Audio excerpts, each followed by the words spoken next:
Okay, all right, Karen, you're on. All right. Oh, good afternoon.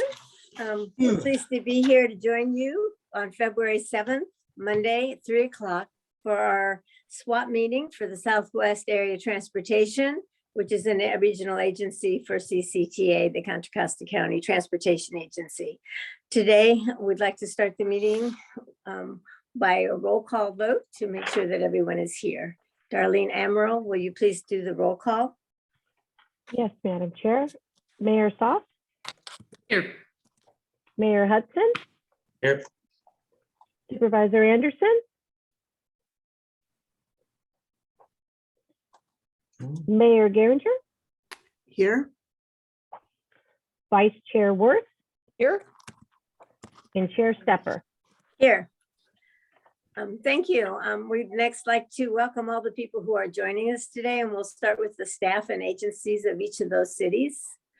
So the first ones would be Contra Costa County from the county, who is here. Hi, Robert could say- Sarmiento. Robert Sarmiento, Contra Costa County staff. Oh, Thank you.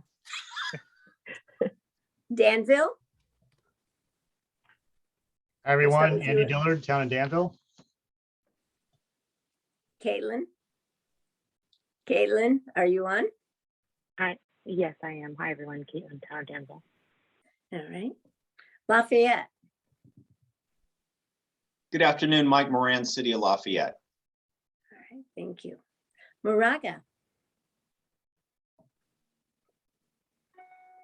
I'm not seeing my guys, Karen. I don't see. Okay, we're expecting them. Sorry. Orinda, Hi, this is Sivan Natarajan from City of Orinda. City of San Ramon, Good afternoon, Brian Bornstein, City of San Ramon. Darlene Amaral, City of San Ramon, SWAT TDM. okay, and now we'd like to recognize other agencies. We'll start with John, since he is our speaker today from CCTA. John, Hi, good afternoon, Madam Chair, committee members, John Huang, Director of Planning for Contra Costa Transportation Authority. great. Okay, County Connection, Hi, Melody Reeves, Director of Planning and Marketing for County Connection. great. Bart, Hi.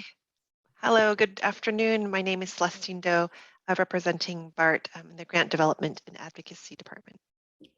excellent. Okay, anyone who has not been introduced, we'd love for you to have a moment to introduce yourselves. I'll have to go to another screen to see. Colin Clark with Contra Costa Transportation Authority. All right, thank you. We'd like to welcome our supervisor. Would you like to introduce yourself? Sure, I'd be happy to. Candace Anderson. Okay, she's our county supervisor. And next, I don't know if Drummond Buckley introduced from Orinda. Hi, Drummond Buckley, Orinda. All right. Anyway, anybody else who has not been introduced? We'd like everyone to know when you're speaking who you are. All right. Well, welcome. It's a beautiful day outside and we're inside. Okay, we're having yet another Zoom meeting. What can I say? We'd like to start this meeting. We'll see if there are any board member comments first of all. Anybody have a hand up? No. All right, Nope. thank you. That's item 3. Then we'll go to item 4, which is the administrative items. Just point of order, did I miss it? Just even open and close public comment, Karen? No, you did not miss it. It's on the next, it's on the prior page where I have all this stuff about how much we have to call the meeting every 30 days. So I apologize. Thank you, David Hudson, for keeping me honest. So we will go next to public comment. This is a opportunity for anybody who would like to make a comment towards a SWAT, and it can be on any item that is not on the agenda. And we'd ask you to please keep it within 3 minutes. Are there any public comment hands up?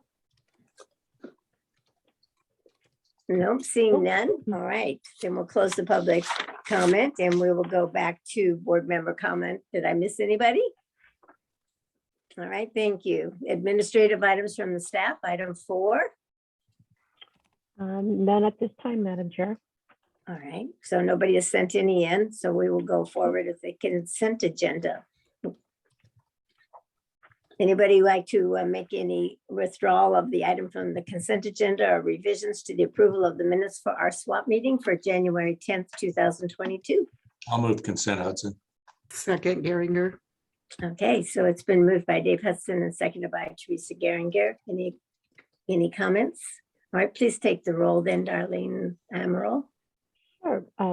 Mayor Sauce? Abstain, I wasn't there. Oh, thank you. Mayor Hudson? Yes. Supervisor Anderson? Yes. Mayor Geringer? Yes. Vice Chair Worth? Aye. And Chair Stepper? Aye. All right, so it passes 5 0. and Yep, 1 oh, 5-1. abstention. Yep. I'll just personally say this once because you are bound by all of the minutes, and when you serve on this agency, whether you were at the meeting or not, it's your responsibility to read the minutes and be bound by those decisions and resolutions. And so you do have the right to approve the minutes. So if you choose not to for other reasons, that's your decision. That's fine. As long as we got a quorum, we're good. Okay. Then we will go to the item 6. This is our regular agenda item, and it really is the meat of our meeting here today. And that's why John Hong is here from CCTA, the Contra Costa Transportation Authority, to give us an update of OBAG Cycle 3. There are huge numbers of, I should say, restrictions and requirements of the local agencies to get these funds to do the road projects that we're all counting on. There's also a calendar of what the timing is. And although we don't have all of the information right now, we don't have the sheet that tells us what we're going to be required to do for the individual agencies. John's going to give us his view of what those items are going to be. And those restrictions go from local match to various types of things that Jay calls either sustainability or land use restrictions that we will hear from John. He's got to have the whole list, and we're looking forward to it. John, thank you for coming today. Okay, thanks again, Chair and committee members. So today I wanted to present a framework of the policy that we're looking at, we meaning CCTA is looking at for the OBAG 3. And I'll give a brief background of OBAG 3. You may know it already, but OBAG One Bay Area Grants is a program that MTC, where MTC provides federal STP service transportation program and CMAQ congestion management and air quality program funds to the counties. And the funds is distributed through CCTA as the congestion management agency for the county of Contra Costa. This is OBAG 3, so obviously there was an OBAG 1 and 2, and the OBAG 3 covers the fiscal year 2022, 23 through 25, 26, so 4-year period. And this cycle is a little bit different than the previous cycles. I'll go through a little bit of it and then share you the policy that we're looking to develop. And we're going through all the RTPCs committee and the boards and vetting this first. And I don't have a presentation for you today. And I'm here more to listen to your inputs and feedback on what we're planning. So again, so this, looking forward to OBAG 3, we're estimating that the county will receive about $52 million. Again, MTC hasn't provided the figures yet as of today, but they're basically going off of some of the feedback that they received from the FHWA through their audit. So one of the reasons why MTC has not provided a figure, because technically through an audit by the feds told MTC that you can't allocate funds. So that's you can't allocate funds to the county by formula. So That's why they're not giving us a hard set number yet. They're kind of developing a procedure and policy themselves to come up with an amount. Having said that, staff are just going off the OBAC 2 funds. That's why we come in with that 52 million. We're working off of that. It may be more, maybe less. So right now, the policy that staff is coming with is dividing that pot of money in two. 50%, 26 million is going towards active transportation, which is bicycle and pedestrian and safe route to school program. And then the other half is going towards what we're calling the Contra Costa County Smart Signals or Interconnect Signal Project. And that Signal Connect project is a countywide project that we're looking at. I will be talking about the Smart Signals project, and I'm going to hand it up to Colin Clark, who will explain about the active transportation portion of the policy. Now, keep in mind, we're continuing the theme of safety for pedestrians and bicyclists, and also incorporate innovation. So that's basically our theme for this OBAC 3. And the signal connection project actually stems from the Innovate 680, where we're looking at interconnecting those signals along major arterials or routes of regional significance. And we want to ultimately connect all the signals on regional routes of significance throughout the whole county. Understanding that the county is split up into 4 areas and different geography and challenges and so forth with the mountains and the west side and east side of the county and so forth. So there'll be some challenges in connecting those signals, but that's something that we still can overcome and implement the program. Again, when I mention signals, I'm talking about upgrading controllers. That's like the basic element, is upgrading signal controllers. And in top of that, looking at the signal system software and upgrading that. Ideally, we want to have one signal system software throughout the whole county, but again, that's to be determined. That's will require a lot of discussion with the individual cities and the RTPCs. Along with the software, we're looking at deploying CCTV cameras, which is closed circuit television cameras at those intersections, and also looking at video detection for not only vehicles but bicycle video detection, and then also enhancement to pedestrian. Again, everything starts with upgrading the controllers, and by upgrading to the newer controllers, we think that will and provide us the capabilities and the technology to incorporate a lot of the new intelligent transportation system. I failed to mention also, we're looking at incorporating TSP, transit signal priority, and also emergency vehicle preemption. So all that really requires an upgraded signal system, and the interconnection part is actually pretty critical because we can upgrade these signals. We can make the signals communicate with each other. That would enable opportunity to coordinate signals, not within only one city, but within cross-jurisdictional. So we're looking at cross-jurisdictional implementation, and with that, there's going to be a lot of opportunities there and a lot of challenges to work with the cities.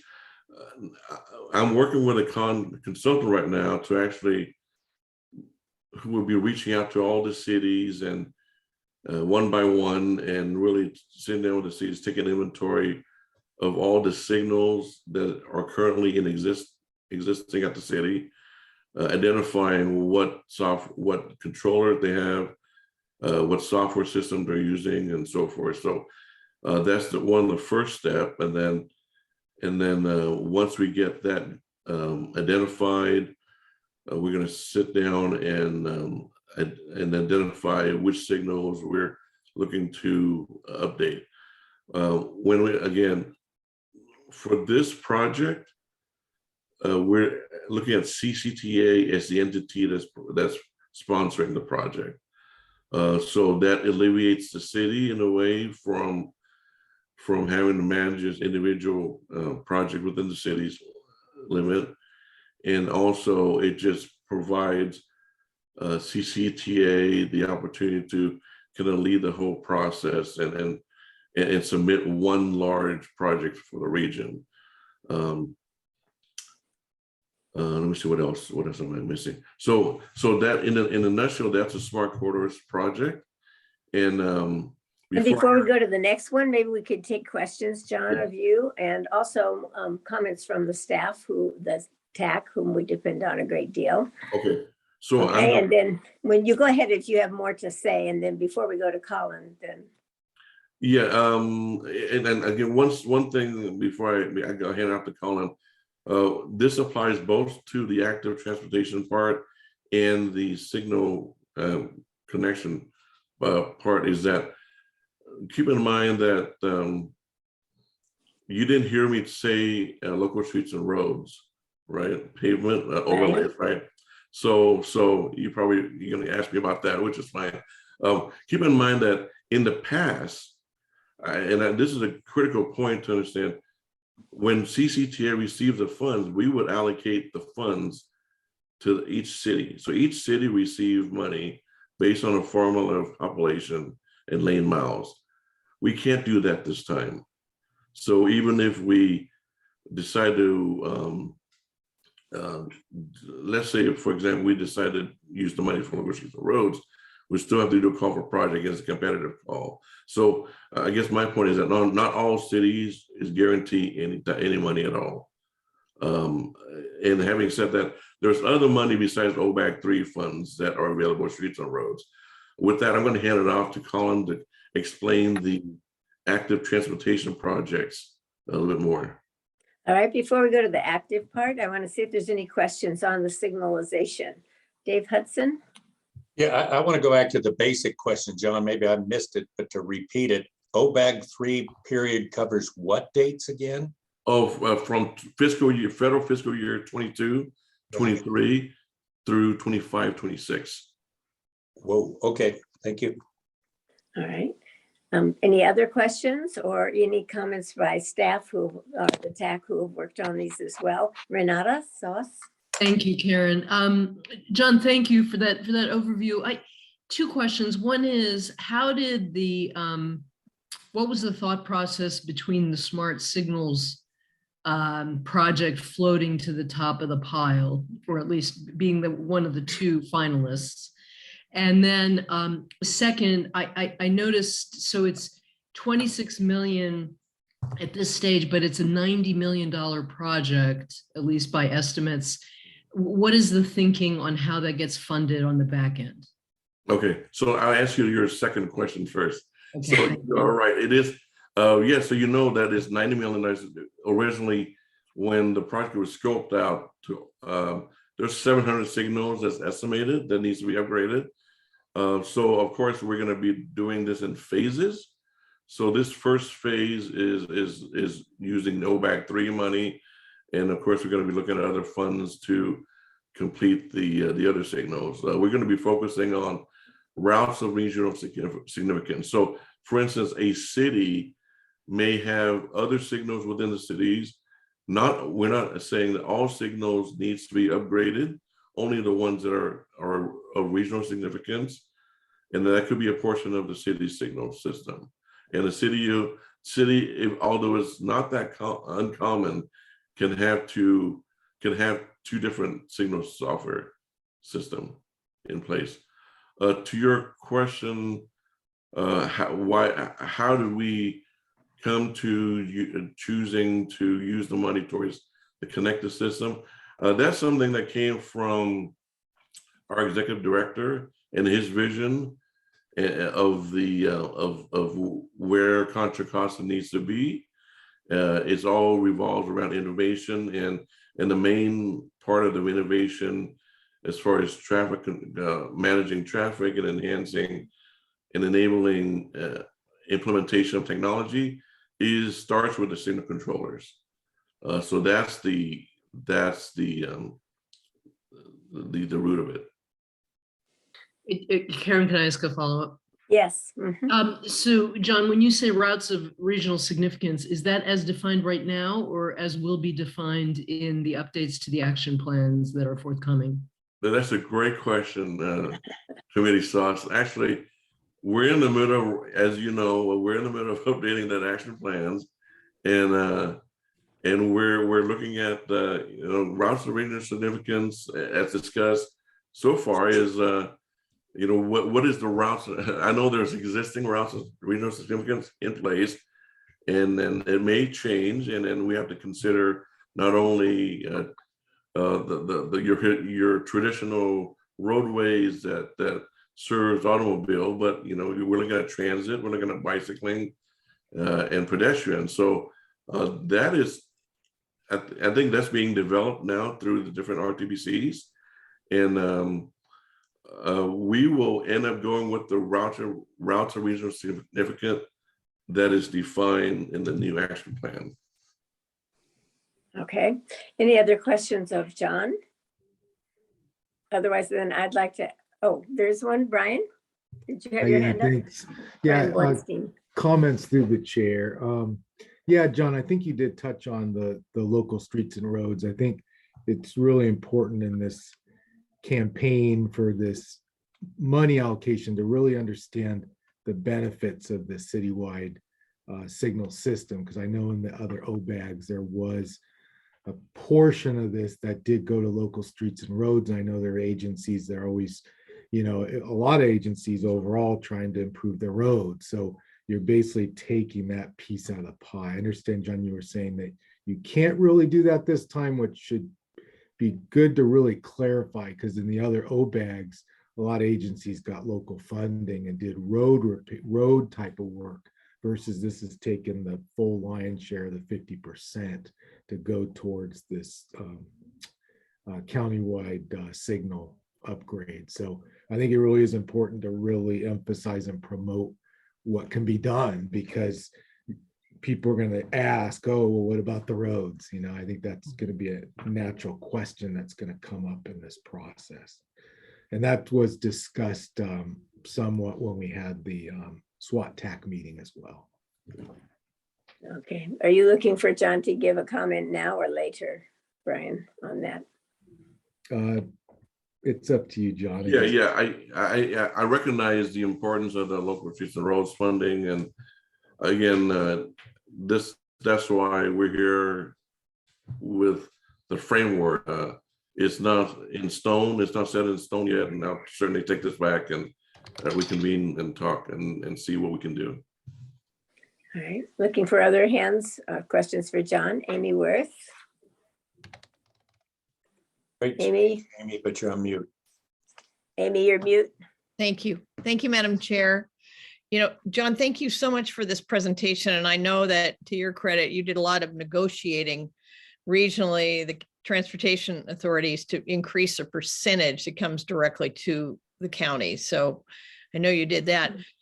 And I know this is literally fresh off the dock, since MTC just approved at the last commission at the end of January. So will you be coming back to us then with a kind of a process in terms of how Contra Costa specifically will be able to, make some preliminary, I guess you would say, what would you call it? Preliminary guidance to the funding to MTC, so that we are able to get the kind of projects and programs that our county wanted, recognizing that the federal government has said in the Bay Area that we have to do it the way it's going to be done in the future. So do you anticipate that we'll be able to have a process? And I guess the other thing that you mentioned, since a lot of the emphasis is on bike and pedestrian, I assume that that using the signalization would enable transit and bicycle and pedestrian use to be more accommodated within the signal system. How does that relate? Because I know that's really kind of the emphasis on this money. It's multimodal, and it's particularly focusing on equity and environment and bike and pedestrian and mode shift. So I'd like to ask you one question, John, and then take Amy's question as the first question for Colin after you give your update, Colin Clark, right? You're doing the bike and ped because they're interrelated is what she's making very clear.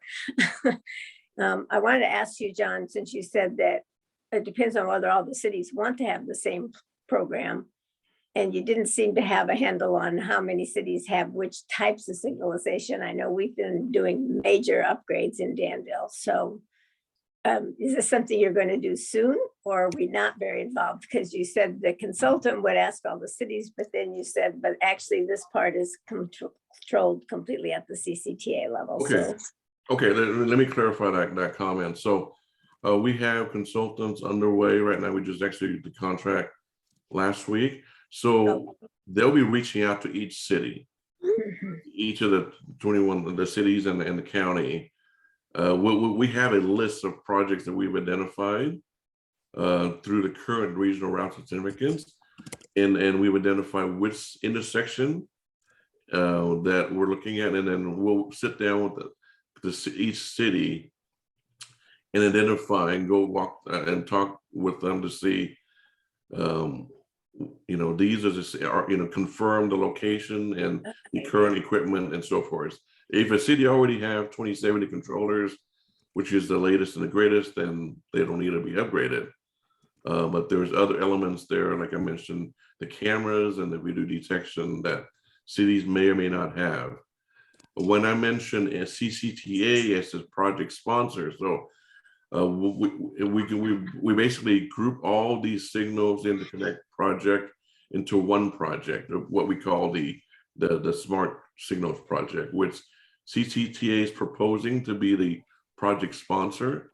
That means that that CCTA will be handling all the funding and the project design, delivery, whatever it is that we need to do to complete the project. One other thing that I didn't mention, and Colin can go into it more, I mentioned MTC guidelines and so forth. MTC is really emphasizing the priority development areas to surround also. I failed to mention that. PDA, so we need to overlap the regional routes of significance over with the PDA areas, the PDA, and see how best to meet that criteria that MTC is requiring. So MTC wants the project to be either located within the PDA or within the vicinity of a PDA or connecting PDAs. So that's another criteria that we have to look at after we sit down with the cities and identify the location of these signals. Before we let you go today, we're going to go through that last part because there are so many of the at least 4 major requirements that we have to comply with. Colin Clark, could you come and talk a little about the action plan, the other 50% that's for bike and ped and safety? I think Mike has his hand up first, Karen. Oh, Steve, love having multiple screens. Okay. Mike? If I could, Madam Chair, just one question, John, and just some technical clarification for the group here. I heard you say the OBAG 3 Smart Signal would be addressing mostly controllers and software. Would it also be addressing connectivity, fiber, communication, remote operations in this phase, or perhaps not? Just how far do we expect to get? That's an excellent question, and I'll answer that because of limited funds. We cannot get that. I don't think going to be able to install fiber and the communication, even though personally, that's what I'm advocating, and I'm still figuring out if there's a way to do it. But I've done this type of program, this project is almost similar project on the other side of the peninsula, on the other side of the bay, and I know that it's costly, but ultimately, yeah, ultimately, if we do have communications in there and fiber, we can ultimately run fiber to each city hall, and then have you, the cities, have remote access to all these controllers. That's the ultimate. I would love to have that in place, and whether through the OBAG 3 or other funding sources, this is just the first phase. So if you look at the phase X, that communication will be in there. Does that answer your question, Mike? Okay, so thank you. All right, Dave, you have another question on this item? Not so much a question as to add on something John had, and you can double check this with Newell in case I'm getting it wrong. But this is something we were actually pursuing when we talked with Department of Energy, and they want to be a player. And they actually came to me, John, and said, can you have somebody from CCTA call me, the Assistant Secretary at DOE, about how they can reach out to transportation? And to me, I mean, I was going to save it for later, but that I've already told Tim, so I know he's talking to him. That's the way. Technology has got the point on this right now. If you want to get money, you got to be involved in it. But I'll leave it at that, and we'll go to Colin, and that's my point. Okay, I'm so sorry, if I Madam miss Chair. somebody else's comment, we are going to, when we come back, go to Amy's question. Andy has his hand raised. Andy? Yes. Thanks. You know, I think I'm going to defer my question respectfully until Colin's presentation. Thank you. All right, I'm looking one more time. Thank you. Okay, Colin Clark, welcome today. If you could introduce yourself and your role and which part you're going to address today. Sure. Thank you, Chair. Thank you, committee members. So Colin Clark, Contra Costa Transportation Authority, Associate Transportation Planner. Today going to speak a little bit about the half of funding for OBAG 3 that is proposed to be used for bicycle and pedestrian improvements. And so one of the requirements coming from MTC that's in the program guidelines is an adopted local road safety plan. So in terms of the Vision Zero process that we talked about many months back, this is the next step in terms of the local road safety plan being a locally adopted plan to address the safety of people walking and bicycling. And so the local road safety plan needs to be adopted. I think MTC's guidelines say by the end of calendar year 23, so December 31st of 2023.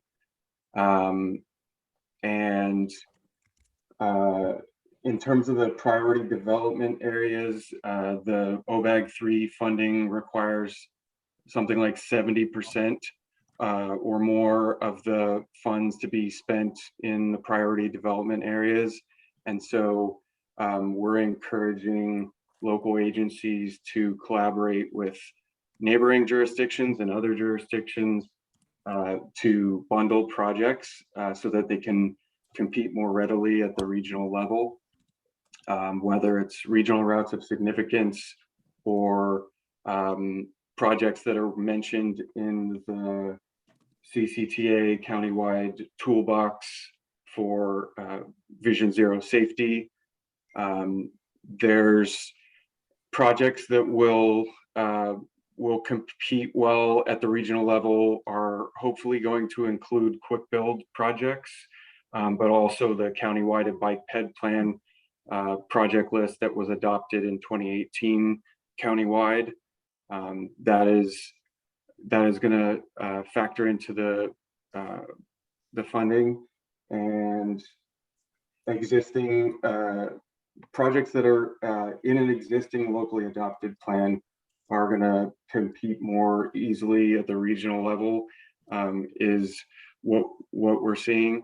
And in terms of local commitment, the percentage of funds that's committed from the local agency and the outreach and engagement project process has ideally been completed and done thoroughly, so that the project is its readiness is going to be considered as part of the scoring process. And one of the things we talked about in terms of the countywide Vision Zero effort that analyzed data 2008 through 2017 for the Switters collision data from CHP, there were the top 10 countywide common collision types.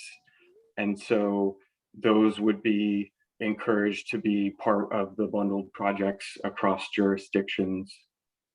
Whether they're, I mean, ideally in a PDA, but I think non-PDA will be considered as part of that. Summarizing some of those top 10 collision types, it's addressing speed, reducing speeds, leveraging Assembly Bill 43, which is now law, channelized right turns, unprotected left turns, red light violations, skewed intersections, highway interchanges, trail crossings, and areas that are frequented by seniors and children.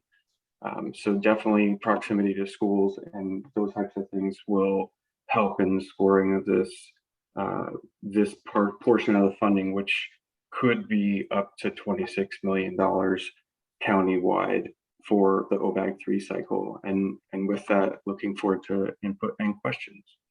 All right. So I'd like to start with Amy Worth with questions. Oh, okay. Well, thank you. Thank you, Madam Chair. Colin, thank you for that presentation. And thank you again for coming to Orinda the other night, you and Tim, to talk about Vision Zero. And I know that, first of all, I know that all of our jurisdictions are eligible, are PDA eligible, which is good to know. But I wanted to kind of ask you further, what kind of plans do jurisdictions need to have in place in order to add, kind of competitive points for various, applications for OBAG 3? In terms of, getting, you mentioned earlier in your presentation, plan. I mean, we're looking at the Vision Zero program, and I know Lafayette's ahead of us in doing that. And so, and obviously with our interest in safe routes to school and safe routes to transit, there are a lot of opportunities. And how do we ensure that these SWAT communities are able to be competitive, for those grants? Yeah, definitely. It sounds like bundling across jurisdictions is going to really help in terms of being able to compete regionally. Senate Bill 288, which is now law, its eligibility will be considered as part of the scoring process. And so SB 288 is the one that allows for streamlining of CEQA environmental review of bike and ped projects, in addition to bus rapid transit and other project types. But in terms of the projects that will compete well will be ones that can leverage that loss to speed up the CEQA environmental review process, because for example, there's a number of projects that are eligible to receive waivers from the environmental review process, and the documentation process is quite a bit more streamlined. And roundabout projects and other concepts that are mentioned in the toolbox from Vision Zero, the idea would be to bundle those across jurisdictions so that we can compete well at the regional level as well, so that each area can be represented in OBAG 3. So how is that process going to be, if I may follow up, Madam Chair? Just how is it, or are you still working out the call for projects and the evaluation process that's going to happen in Contra Costa County? And then I assume that list of projects will then go to MTC for final, selection and adoption. I mean, Yeah. and I guess let me just go back. One of the challenges of the SWAT jurisdictions is we're relatively small, and yet we're also very passionate about safe routes to school and safe routes to transit, and really, doing everything we can within our streets and roads to make them, safer and achieving those goals in the OBAG program. So either one of you could address that issue of the fact that SWAT is a fairly small jurisdiction competing with some larger projects. No? Okay. Still the projects, I mean, the overpass got almost $5 million. If you got something, you got it. Well, I think the rules are changing now, Dave. That's what I'm afraid of. Just want to understand what we need to do. That's all. While you're answering Amy's question about the rules changing, there's major things in here about having to comply local conditions. It has nothing to do with what we're talking about today, about the signalization or the bike and ped.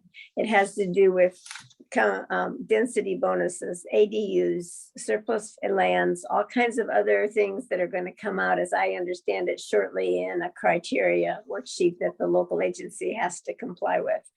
So I don't understand how those points are also fitting into what Amy was talking about when we go apply on April 1st.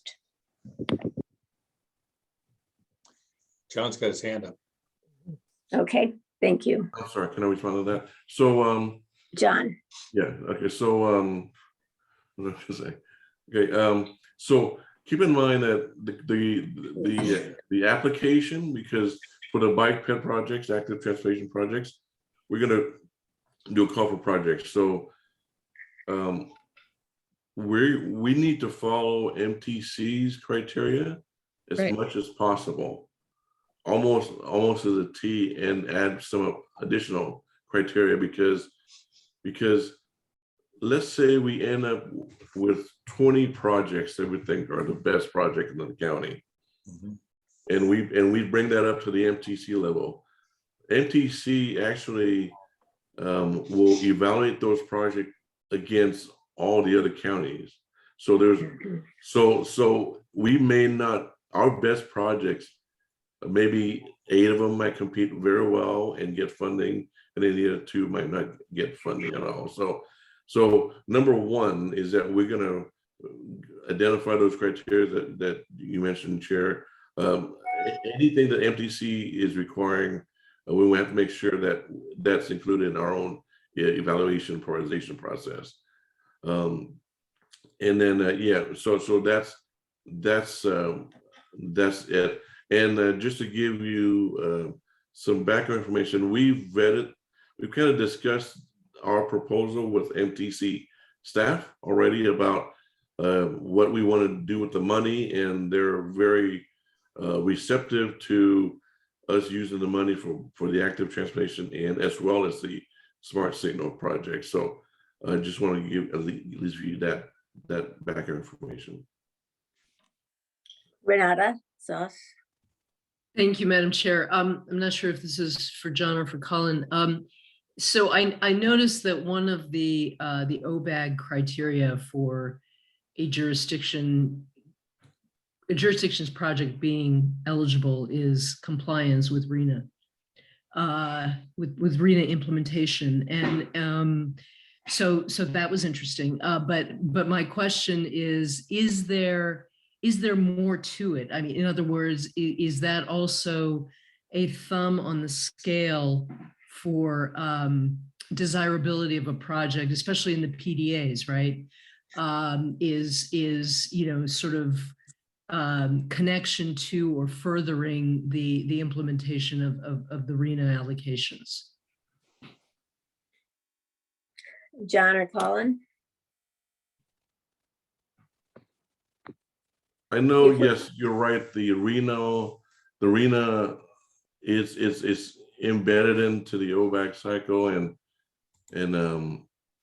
to what extent, I don't know if that's a actually we read that framework, but my first glance at it, they mentioned that they would like to. I think that there's a desire to, but as far as identifying specific criteria specific to RENA, I didn't quite see it in my first go around, but I can certainly check up on that and follow up with you with it.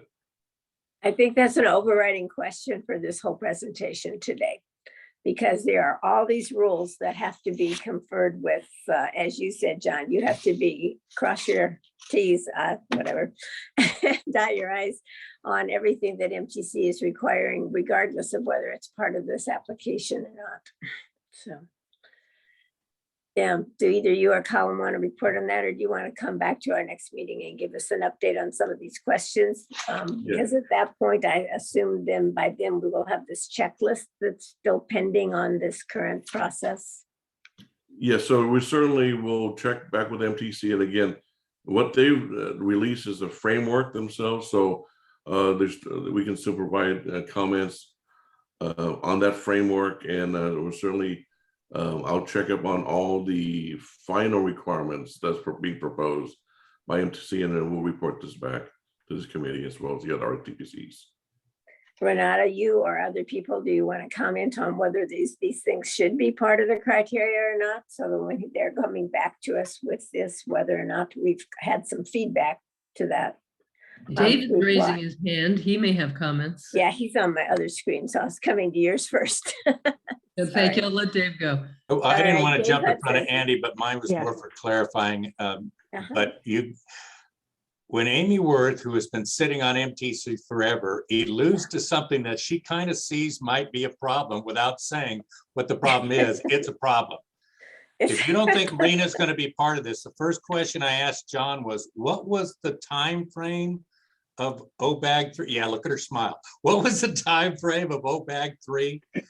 Well, if David Chu got the legislation through, and I can't remember the number, where we're going to do a 2-year review on the 6th cycle, you better believe it's in there somewhere. And that's that. You can't just make idle threats forever, folks. Something, and you can't leave it to chance that money's not going to be part of one PDAs, because we've been at forever, or what we do in RENA, because we took a lot of heat on this thing this year. So yeah, I think it's going to be in there. They just don't know what it is yet. And probably the first person that you see up here that'll know will be Amy. You want to comment, Amy, or not? You don't have to Oh, right she now. doesn't. I think it'd be helpful. I think what staff has been alluding to is that we need to be competitive. The ideas of putting projects together, multiple jurisdictions, really understanding the criteria. Maybe it'd be helpful to do a workshop with our planning directors and our transportation directors so that the staff really can have a good handle on what we need to do to be competitive. Because I assume that, John, that the money, I mean, the guarantee, you mentioned the number for Contra Costa, it's like, what, 47 million? Or something like that. I can't remember what the number was. Oh, the guarantee number? Yeah, the OBAG Oh, number. back there, we're estimating 52 million. 52 million. Okay, right. So that at some point, in some way, those dollars will come back to our county. The question is, what will it look like in terms of individual, projects and programs that we want to put in place? I can share with you, and it's in the staff report, and then the MTC resolution 4505. So there certainly is a housing element involved. You are correct. And right now, cities and counties are expected to have their general plan housing element adopted and certified for the 23 to 31 RENA to maintain eligibility for the funding. That's as far as what's indicated in this resolution. And we do have this resolution attached, yes. Renata? Yeah, and Karen, just to kind of answer your question and to follow up on what Dave and Amy have said. I mean, Amy, I agree with you that, we should talk about collaboration on this, but it strikes me that the timing all lines up here, right? I mean, we're doing the action plans, we're doing our general plan updates, we're implementing RENA, and especially for the PDAs, which we all are, right? Somehow furthering the RENA objectives through the multimodal planning seems to have some synergy, and so I don't have any further comment than that, other than to observe that it's an opportunity potentially. And just to remind everyone that the OBAG 2 and OBAG 1 actually had in its requirement that all the cities had to have a state approved housing element. And so this is a continuation really of that. And so it would be just for us to complete that, the new cycle of the RENA allocation. It obviously we're not producing, but the idea you have to have that, that in place, as has always been the case. Okay, so that's not really a new requirement, is all thank you, Amy, for that. Andy Dillard? Thank you, Madam Chair. Yes, great point there by Member Worth, and the surplus lands as well. That's been a component too that we've all adopted pretty much to this point. So I had a couple questions regarding, first of all, the Signal project. CCTA has always done a great job in cycles 1 and 2, working with the jurisdictions in the county. We know that equitable distribution of these funds have always been kind of frowned upon by MTC, but CCTA has always done a good job to make sure that we're all getting something. So I think in that spirit, there may be opportunity here, particularly with the Signal project, if that is indeed going to be one of the 2 programmatic components of the countywide program, to work with the individual cities to really do a thorough evaluation to see where we're all at, because I think we're all in different stages with our modernization. There's so many components to intelligent transportation systems, not just controllers, but there are components of fiber optic that some of us are in various stages of that would be very cost effective.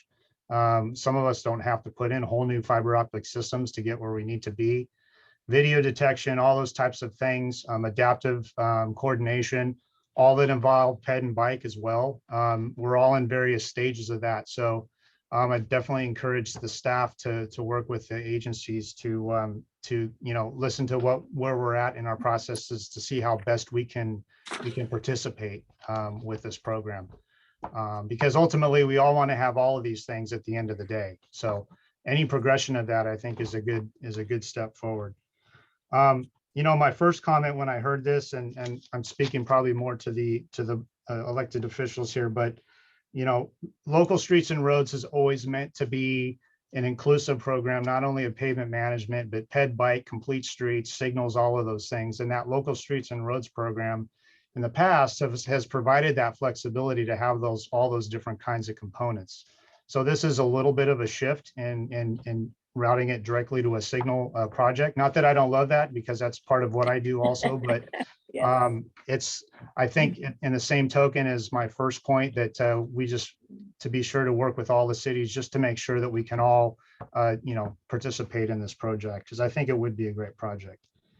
And then finally, I know there's the requirement of 70% within PDAs and then routes of regional significance and those types of things.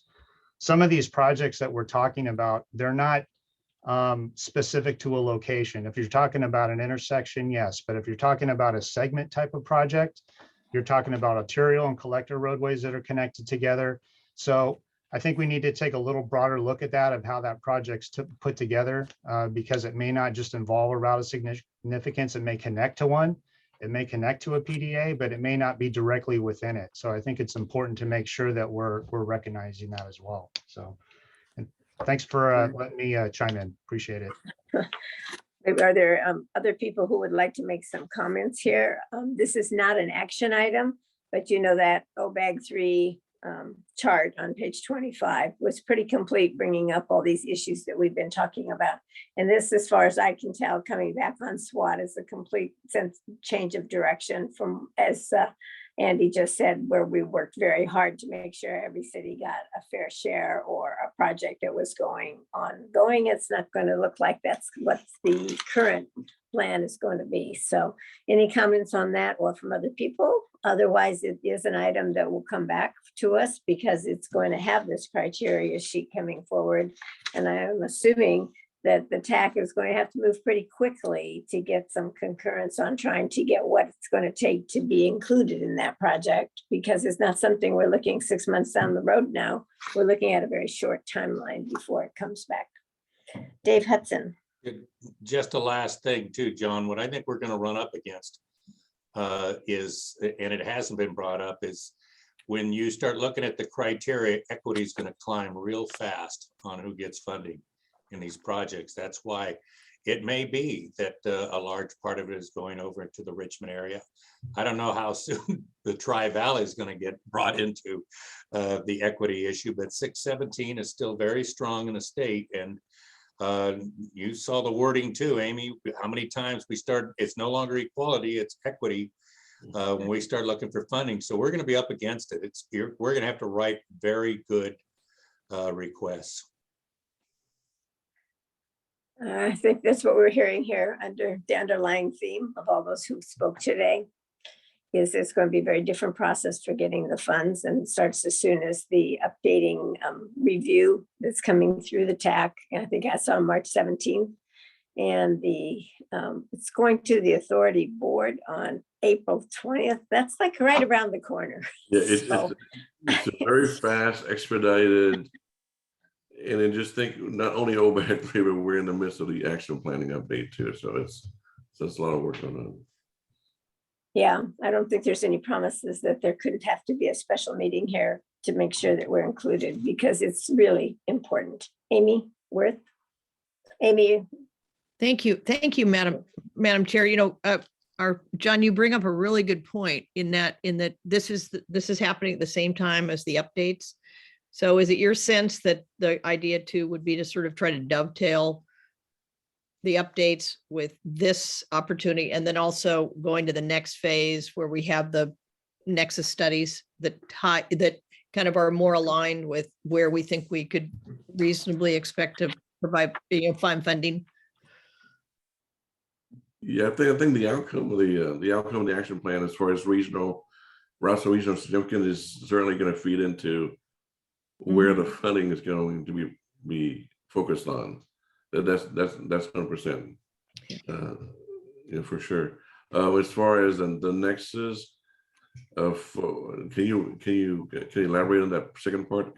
Well, like in Lamarinda, we have our fee system. So in order to charge the fees, we've got a project list that we develop every 10 years. I can't remember how long has it been. It's about 10 years. 8 years, 10, and so we have that list. So you want to make sure that they're all kind of aligned. Yeah, definitely. Yeah. Thank you. All right. So it's pretty clear both these things are going to be coming out that are pending at the same time, and they're completely different work assignments. One being the call for projects, and the other one being the checklist for the jurisdiction compliance with housing and all the other rules that are associated here. So, any other questions, or we will look for this to come back as soon as we have more data from our TAC and or from CCTA or MTC, Amy. So, all right. Okay, well, this is our item. Then I don't think there were any people who wanted to speak from the public. Is that still correct, Darlene? Yes, that is correct. Okay, then we will then move to the next item, which is the written communications that have been submitted from our own SWAT summary, which I think we've already approved today, and the CCTA board meeting summary from January 19th. Any comments or questions on those items?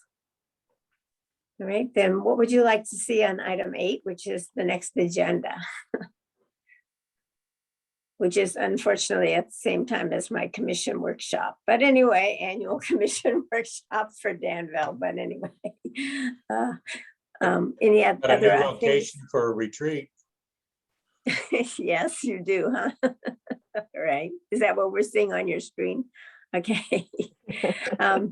We'll take those as written communications as received. I don't think there's any action required. Any items you want to see on the next agenda that have not been discussed here? Otherwise, we will be adjourning to the Monday, March 7th meeting at 3 o'clock by Zoom. All right, great. Okay, then this meeting is hereby adjourned. Thank you for all joining us. Thank you. Bye. Bye.